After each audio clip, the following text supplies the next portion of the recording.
Welcome to Wayne's Old Time Radio Page channel. I'm Wayne, your host.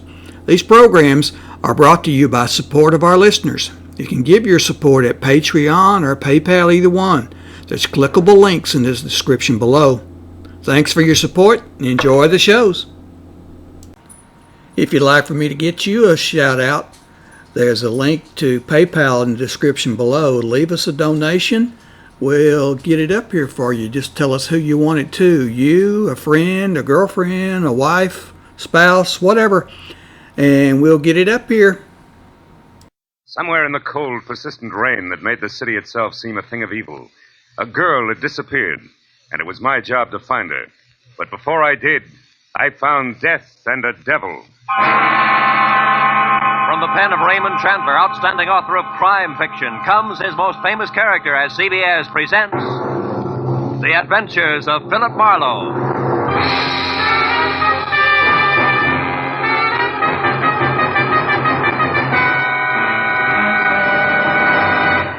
And now, with Gerald Moore, starred as Philip Marlowe, we bring you tonight's exciting story, The Black Halo.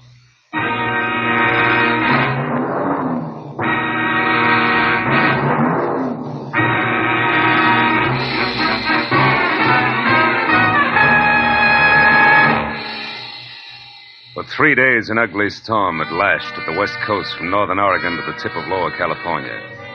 And although it was only noon when I drove up to the sprawling red brick house just south of Santa Barbara to meet a new client of mine, the black that was in the sky and the driving rain that was everywhere left the day bleak and wet and cold. Left it the kind of day that made you feel that logs blazing in a fireplace and a warm, dry robe were the only things that could matter to anyone. But when I got inside the house, Felix Drum, 350 uncomfortable pounds of executive in a wheelchair, who made his living importing perfumes, was very worried. And not about the weather outside. Marlowe, Julia Perry is gone. I want you to find her and bring her back.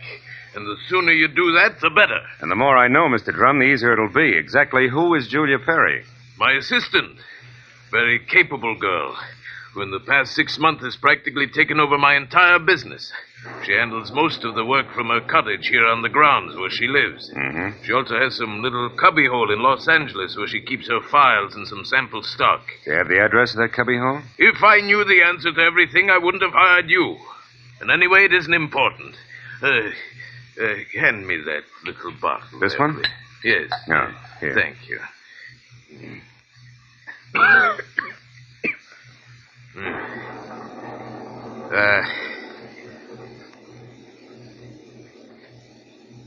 When did you last see Julia, Mr. Drum? 3 days ago. Oh, it was 3 days ago when she left on one of her regular weekly trips down to Los Angeles to bid on perfumes. Usually she stayed away overnight, but the Beechwood Plaza Hotel most of the time, and she was back here by noon the next day. I suppose you've already checked the Beechwood Plaza, huh? Yes, of course. My man Ruby, the one who showed you in, has called the place 12 times. But they only know that Julia registered there 3 days ago and hasn't been seen since. Well, what about the girl herself, Mr. Drum? I mean her background, friends, family, that sort of thing. As far as I know, Marlowe, Julia has no friends, no family either. She's just a sweet but smart little girl from someplace in Kansas. Mm-hmm. No beaux, not even nice ones, huh? I don't think she had the time. You see, when Julia first came to work for me, she wanted to get ahead, and I gave her the chance. She made good. Mm-hmm. Today, she's as much my right arm as Ruby is my leg. Mr. Drum, did you notice anything unusual about Julia's behavior lately? Yes, and that's the reason I'm worried. About 2 weeks ago, I saw changes in the girl, Marlowe. She seemed less spry, more preoccupied. Oh? Yes. I figured it was overwork myself, since the end of the year always means detailed annual reports, so I made no comment at the time. I see. Tell me, Mr. Drum, what does she look like? Well, I have no pictures, but she's a blonde of medium height and was wearing a plaid raincoat and little circle of a hat when she left. Uh-huh. Altogether, she's sweet and simple, if that's what you mean. Yeah. Do you mind if I stop into the cottage on my way out? Marlowe, you turn the place inside out if it'll help any. Only since I'm certain that Julia's in some kind of bad trouble, you be quick and find her.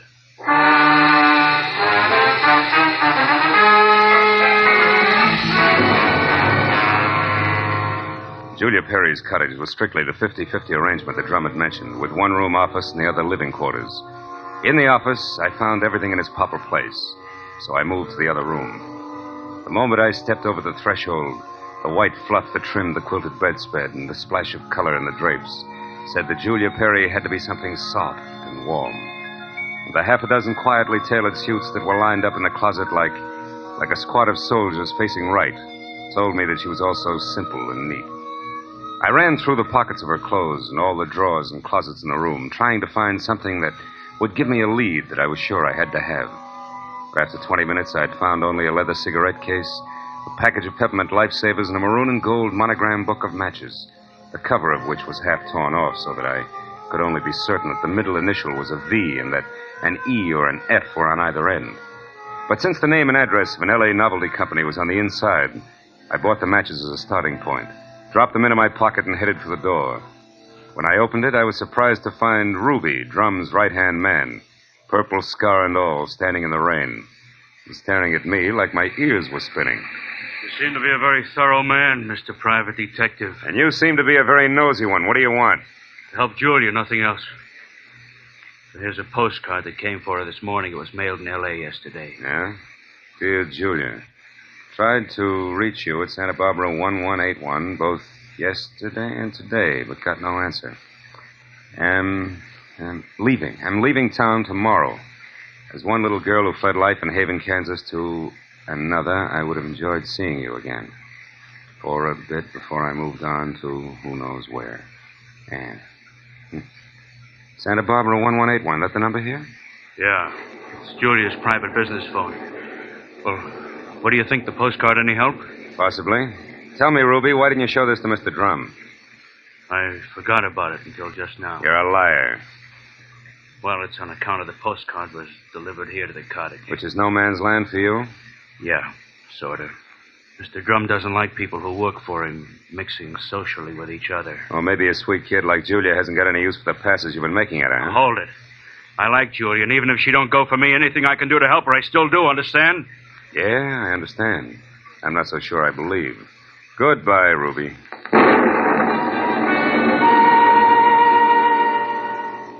It was pushing 5 o'clock and still raining by the time I got back to L.A. and over to the novelty company. Once there, I presented the torn book of matches that I had found at Julia's cottage to a bald man with horizontal question marks for eyebrows, and who, at the crinkle of a $5 bill, tore himself away from his racing form long enough to check the files for a set of maroon and gold initials that had a V in the middle. And it was 6 o'clock before I had the answer, which was EVE. And they weren't initials, but the front name of Mrs. Eve Bentley, who lived in a villa at the swank Sunset Terrace Apartments. And according to the gentleman who said he knew his oats, was a very classy filly. An hour later, I was at Mrs. Bentley's front door, and while I made with the chimes and waited, I wondered just how much a guy who loves the ponies could know about women. But when the door opened, I had my answer. Yes? What is it?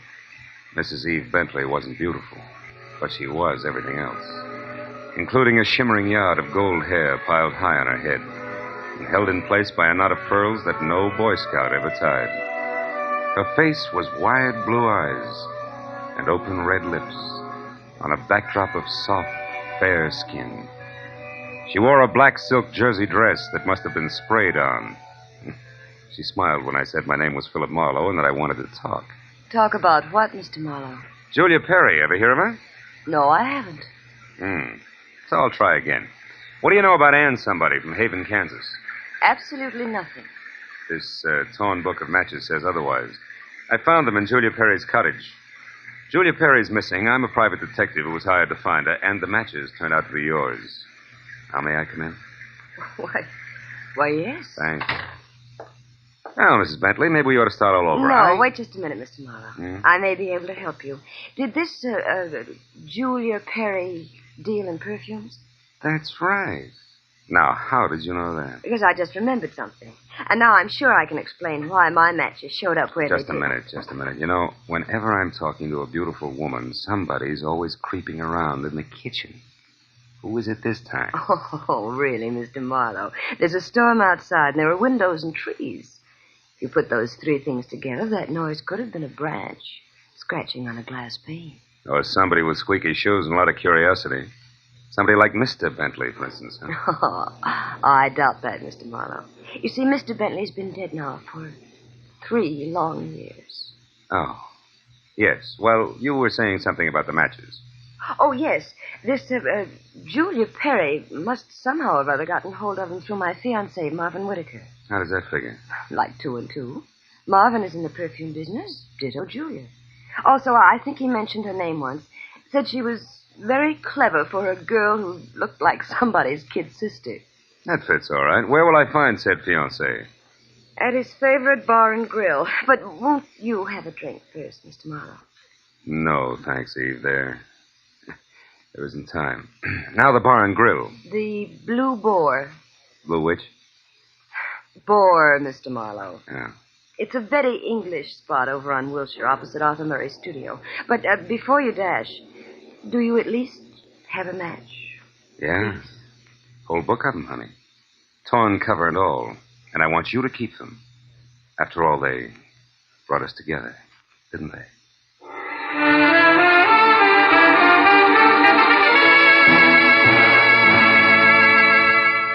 When I got outside, I postponed my run between the raindrops over to Wilshire Boulevard long enough to take a look behind the villa. And there, in a newly planted strip of clover lawn below Mrs. Bentley's kitchen window, I found something which was no surprise. 2 clear prints of a man's shoe. But from there on out, I got nothing more than a lot of rain down the back of my neck. So 10 minutes later, I dripped into my car and headed for the Blue Boar and Eve Bentley's gentleman friend.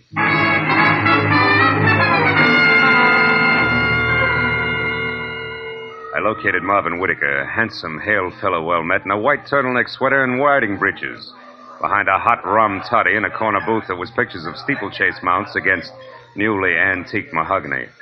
And when I told him that I was looking for Julia Perry, he flashed a lot of glistening teeth at me, insisted that I join him in a warming glass of spirits, and started to talk, gesturing all the time with a riding crop. Why, yes, old man, I know Julia Perry. In fact, almost did some business with her today. You mean you were supposed to meet Julia someplace? That's right. At 1881 Selma Avenue, to be precise. But she called me this morning and postponed the whole transaction. Indefinitely. Could you stop projecting long enough to tell me why? She didn't say. Of course, it's of no bother to me on a day like this. No sane man should be any farther away from a toddy than we are right now. So drink up, old boy. It'll do you a world of good. Yeah, I bet it will. Look, Mr. Whitaker, one more question. Did Julia ever speak of a girlfriend named Anne? Someone she knew years ago in Kansas? No, I don't believe she did, Marlowe. Matter of fact, Julia never talked of anything but perfumes. Now drink your drink, fellow, before it's chilled through. Thanks, but no thanks, old bean. I do have to run, really. It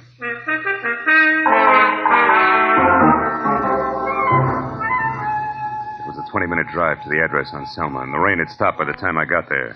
The place was one of those once-upon-a-time rooming houses that had been partitioned off into a couple of dozen 2x4 cubby holes, just big enough for the very small businessman to fill his fountain pen in.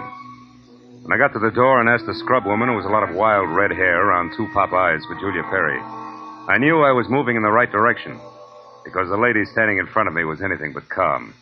And more important, she had just heard a pistol shot from the back of the house. Yes, that's right. A pistol shot not over 2 minutes ago. I'm sure that Perry girl had something to do with it. Because when I come from inside, I saw her rush out down these steps. Did she say anything? I don't know. She was gone out of sight before I could open my mouth. But I know it was her on account of that plaid coat and little hat she wears. Yeah. Now, which room is hers? Come on. Well, that one there with the light showing under the door. But it's locked. You won't be able to get in. I just tried. Well, we'll try again for luck. It's not the best lumber. Believe me. This is terrible. Nothing like this has ever happened to me before.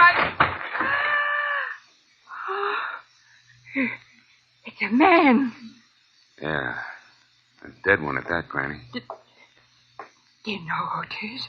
Uh-huh. Well, the mud and clover grass on the bottom of his shoes, I'd tag him as a guy who was looking in a lady's kitchen window about an hour ago. But from that purple scar on his chin, I can do even better than that. The name, Granny, is Ruby, a guy I thought was still in Santa Barbara.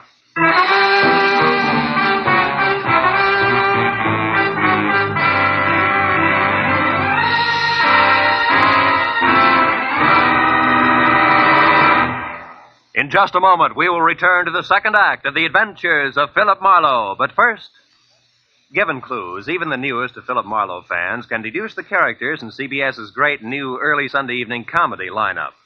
The washboard leads you to the one and only Spike Jones. The bumblebee? Well, of course, that's for America's most famous non-virtuoso violinist, Jack Benny, who follows Spike Jones on CBS.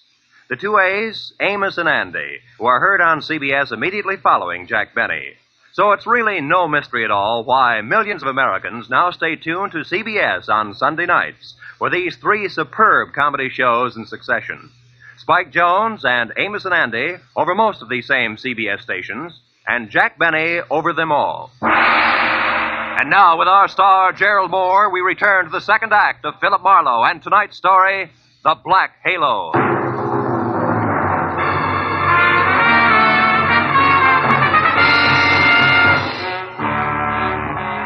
Ruby's body sprawled on the floor, and the girl in the plaid raincoat running away from it meant one thing. Julia Perry's trouble was important, like life, but more like death. A half sneer was congealed on Ruby's face, and his eyes, turned waxy, still held a look of mild surprise. I wasted some breath telling the scrub woman not to touch anything, and then I put in a call to my overweight client in Santa Barbara. He was glad to hear from me, at first. Marlowe. Well, now, I didn't expect a call from you this soon. You sure work fast, don't you, lad? Have you found her? Have you located Julia? Not quite. She's about 5 minutes ahead of me.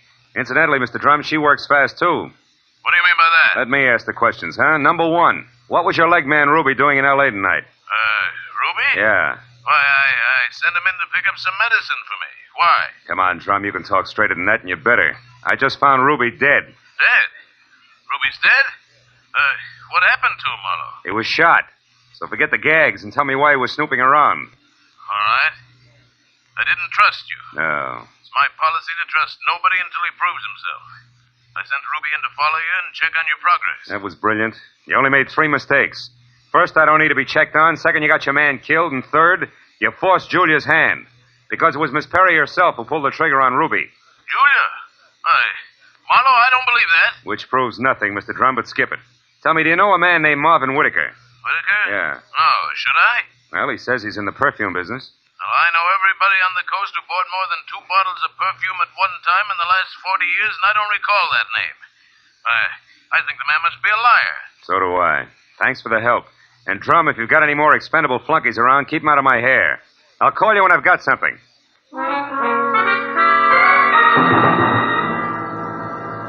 I called homicide next and told Detective Lieutenant Ibarra where to find the body and who was responsible for it being in that dead condition. When the question of why came up, I admitted I was still shooting blanks. Oh, I told him about the razzle-dazzle Whitaker had handed me and named the Blue Boar on Wilshire as my next stop. Ibarra said he'd call me there, and when I got to the entrance of the place, I saw Whitaker, draped in a trench coat that involved enough cloth to rig a 4-masted schooner, standing in the anteroom, impatiently smacking his leg with that riding crop. He looked positively dashing. Question was, which way? Hiya there, Marlowe. Hey, old boy, you look upset. Anything wrong? I may be upset, Whitaker, but you're the one that's going to spill. First, are you leaving or coming back? I'm just leaving. Been here all the time since I talked to you? That's right, you see. My coat is perfectly dry. Stopped raining half an hour ago. well, you see, if I'd been outside, I would have known that. But why this 3rd degree, Marlowe? What's up? It's a long story. Maybe we better sit down and talk it all over from the beginning. Oh, I'm afraid I can't. Not just now. I've got a date. She'll keep. Not this one. It's something rather special. Special, huh? Like Eve Bentley? Now, look here, old boy. You're prying into my personal affairs. Whitaker, I'll rip the lid clear off your personal affairs if necessary to get a clean answer out of you. Now, what do you really know about Julia Perry? I told you once. Are you implying that I'm a liar? At least that. For instance, who puts out Amir? Come on, Whitaker. It's a well-known fragrance. Why, I don't recall offhand. That's strange, because any woman knows Amir's a Dana perfume. Just what are you trying to prove by all this? That as a perfume dealer, you stink. And try this for size. When I got to that address you gave me, I found a fresh corpse there with a bullet hole in it. A murder? Yeah, and your routine was pat, brother, so before homicide starts combing out the snags in your story, you better untangle it yourself right now. You lied to me. Now, why'd you do it, Whitaker? Why the double tower? All right, Marlowe, I'll tell you. I'll tell you this! Oh! He was as quick as a wounded cat. The riding crop slashed across my face even before I'd realized he'd moved. And by the time the red light stopped dancing in my eyes, Marvin Whitaker was gone. I turned as the head waiter walked up to me. He studied the hot red welt rising on my face for a moment and then murmured discreetly that if my name was Marlowe, I was wanted on the phone. It was Lieutenant Ibarra. Marlowe, you can stop beating the brush for Julia Perry. We found her. You did? Where is she, Ibarra? She's out in the alley here, behind the Beechwood Plaza Hotel, Marlowe. Exactly 8 floors down from the window of her room. She fell through the glass roof above the rear entrance. Oh. It's not pretty. Oh. She explained the whole thing, including that Ruby guy's murder, in a note we found in her room. I'll be right over, Ibarra. Okay, don't hurry.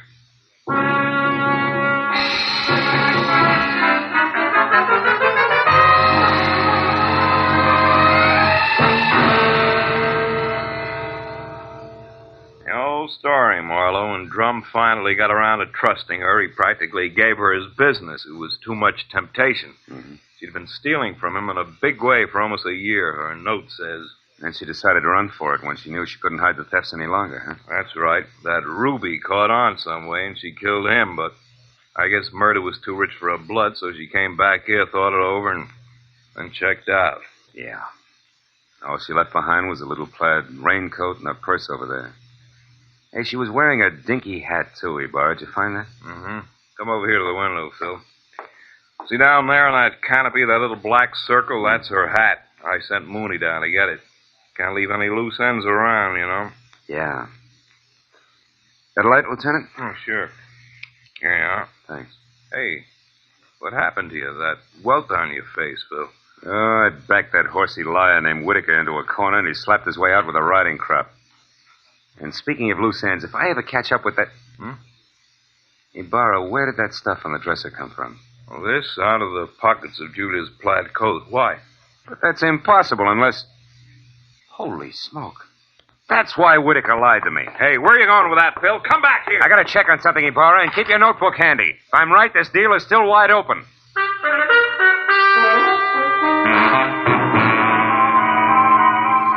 All the way from the suicide's room in the Beechwood Plaza out to the widow's villa in the Sunset Terrace, my mind juggled a jumble of facts, trying to beat them into a brand new pattern. A pattern that had to include an object Ibarra had found in the pocket of that plaid raincoat. It almost made sense, but I needed just a little more. Well, when I turned into the parking lot at the Sunset Terrace, rain began to fall again. Thin, cold rain. I walked to Eve Bentley's door and pressed the bell. Just as I expected, it was Marvin Whitaker, unsmiling and nervous, who answered the door. I didn't give him a chance to think. I just swung hard. Okay, horseman, that squares us up. Come on, Heavy, roll over. Let's see if you're carrying a gun. Okay, no gun. Now, be a good boy, Whitaker, and you'll make out all right, but one funny wiggle out of you and I'll crack your skull. It's a promise. Do you hear me?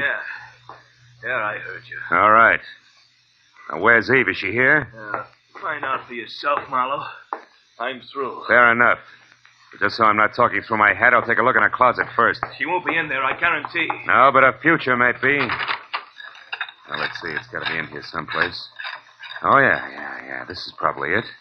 Brown cloth coat, as chic as a pair of hobnail boots, and still damp. And the label says the B.H. Company, Haven, Kansas. That does it. I've got it all now, and my chivalry just died. Where is she, Whitaker? Where's Eve? Right here, Marlowe. Uh-oh, don't try that. I guess you really do have it figured out, haven't you? Yes, Eve, I have. Sorry it turned out this way, because you had your points as Eve and as Julia. Don't put it in the past tense, Marlowe. As Eve Bentley, my life is just beginning, and now I've got everything I ever wanted as Julia Perry. Then you're Julia Perry. I was, Marvin. She still is, Whitaker. At least that's what the bailiff will call it in court. There won't be any court, Marlowe. Oh, I'm afraid there will, baby. You're twice a killer now, and both for the same reason, remember? First Ruby, because he saw you as Eve. And the girl you pushed out of the hotel window, who was no doubt Anne, your old chum from the hometown. She must have seen you posing as Eve, too. All right, Marlowe. Anne ran into me by accident and ruined everything. I had no choice. I promised her money and then told her to go to my room at the Beechwood Plaza and wait for me. Eve, I can't believe this. It can't be true. Yes, Marvin, it is true. Darling, I didn't want this mess. I'd have left town this morning as I intended if sweet, sly little Anne hadn't seen me. I tried to get rid of you the easy way, Marlowe. When I sent you to Marvin, the Selma Street address he gave you should have led you to the end of Julia Perry. Is that why you phoned me and told me to lie to Marlowe? Yes, Marvin. I was going there to write my suicide note and use the stockroom for my disappearing act. But Ruby caught me, and After that, I had to work fast. But it's all right now. It all worked out perfectly.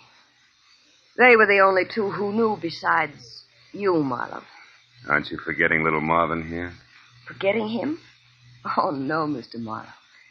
Marvin's the one person I can count on. That's what you think. You don't get me mixed up in this. Marvin. I bargained for an heiress, not a murderess. Why, you dirty load. All right, then. I'll use this gun on you, too, because I'm getting out of here and no one's going to stop me. But you're right between us, Eve. You can't get us both. He's right, baby. You're not good enough to get us both, and killing just one of us isn't going to solve anything. What do you say?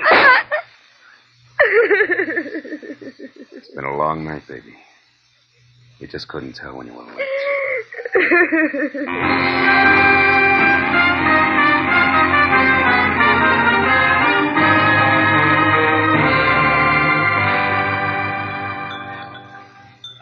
You want any more of this coffee, Marlowe? No, it's sludge, Lieutenant.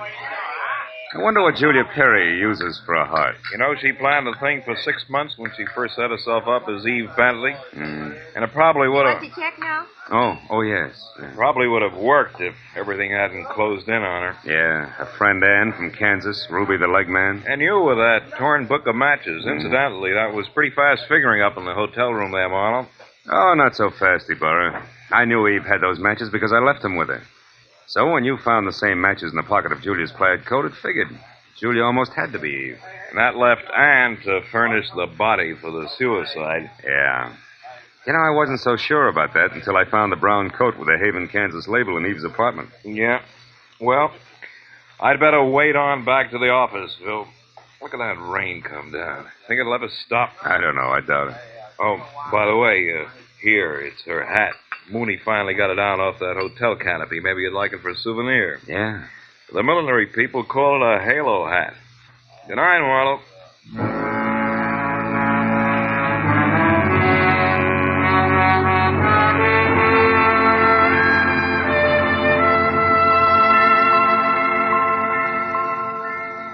I sat there a while after Ibarra left, looking at the rain in the street, and the cold coffee in front of me, and Julia's little round halo on the table. And finally I got up and went outside. Dirty water scudded along the gutter and gurgled thickly into the sewer drain at the corner. For a minute I caught a glimpse again of the girl I'd figured Julia Perry to be when I went through her cottage in Santa Barbara. Yeah, that girl was an angel. When I finally caught up with her, her halo turned out to be black, jet black, inside and out. I dropped the little hat into the gutter and watched it go as far as the drain at the corner. And then I went home.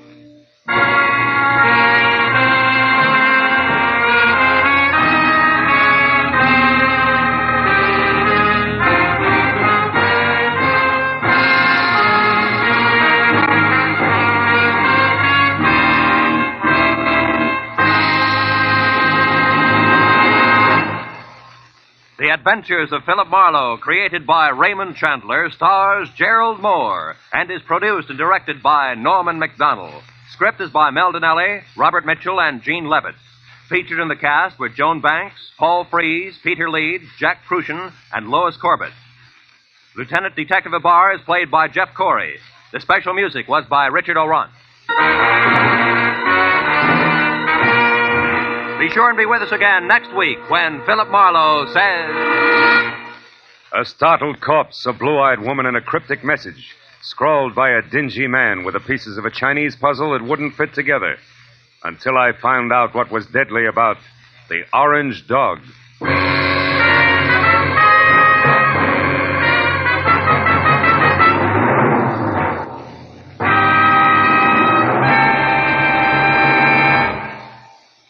You'll find a whole hour of fun, variety, music, and thrills on Sing It Again tonight and every Saturday, for it's heard over most of these same CBS network stations. Now, stay tuned for Gangbusters, which follows immediately over most of these same stations.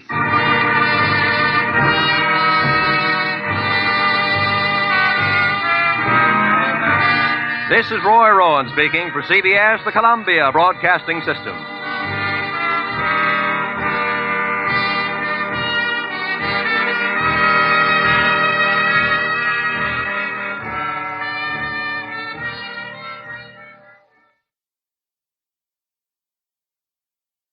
These programs are brought to you by support of our listeners. You can give your support at Patreon or PayPal, either one.